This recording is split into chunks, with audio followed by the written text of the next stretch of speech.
చెప్పుకుందాము. ఈ రోజున మనము 82వ అధ్యాయం నుండి దివ్య ఖురాన్ నుండి 6 నుండి మనము 10 వాక్యాలు, చిన్న వాక్యాలు అనే అద్భుతమైనటువంటి వాక్యాలను ఈ రోజున మీకు చెప్తాను. దైవం ఇక్కడ చెప్తున్నాడు, యా అయ్యుహల్ ఇన్సాన్ మా గర్రక బిరబ్బికల్ కరీం అల్లజీ ఖలకక సవ్వక ఫఅదలక ఫీ అయ్యి సూరతి మాషా రక్కబక్. ఓ మనిషి, పరమదాత అయినటువంటి నీ ప్రభువు గురించి ఏ విషయం నిన్ను మరుపునకు లోను చేసింది? ఏ విధంగా మర్చిపోగలుగుతున్నావు ఆయన? నువ్వు ఆయన అనుగ్రహాన్ని ఎలా మర్చిపోగలుగుతున్నావు?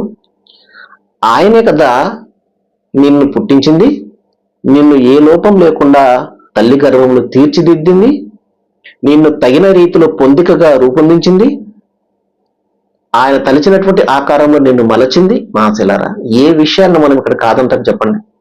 నా తల్లి గర్భంలో నేను ఏ విధంగా ఉంటాను ఎవరికైనా తెలుసా? బిడ్డ బయటకు వచ్చి తన గర్భంలోనే నవమాసాలు పెరిగినటువంటి బిడ్డ ఎలా ఉంటుందో స్వయంగా తల్లికి తెలియదు. బయటపడ్డ తర్వాత బయట వారు చెప్తారు, భర్తో తల్లో తండ్రో లేకపోతే మరొకరో ఇలాగున్నాడు అలాగున్నాడు పోలిక అలాగుందని చెప్పేసి బయట వారు చెప్తారు. తన కడుపులో పెరుగుతున్నటువంటి నవమాసాలు పెరుగుతున్నటువంటి బిడ్డ ఎలాగుంటుందో తల్లికే తెలియదే. మరి ఆ బిడ్డను పెంచి పోషించి అందమైనటువంటి రూపం ఎలాంటి స్థితి నుండి ఎలాంటి స్థితిలోకి మార్చాడు ఒకసారి ఆలోచన చేయండి. చిన్న నీటి బిందువుతో మొదలైనటువంటి ప్రయాణం రక్తపు ముద్దగా ఉన్నటువంటి ఆ స్థితి నుండి, మరి తల్లి గర్భాశయంలో జలగమాదిరిగా అంటుకున్నటువంటి ఆ స్థితి నుండి దానికి ఎముకలు తొడిగి మాంసాన్ని తొడిగి చిన్న గుండెలు ఇచ్చి చెవులు రకరకాలైనటువంటి అవయవాలు రూపొందించి భిన్నమైనటువంటి సృష్టి చేసి అందమైనటువంటి ఆకృతులు బయటకు తీస్తాడు కదా. ఈ రోజు మనిషి ఇక్కడ గొప్పలు పోతున్నాను, నేను అంత అందగత్తెను లేకపోతే నేను అంత అందగాండి అని చెప్పేసి. ఇతని చేతిలో ఏదైనా ఉన్నదా? తల్లిదండ్రుల చేతిలో ఏదైనా ఉన్నదా?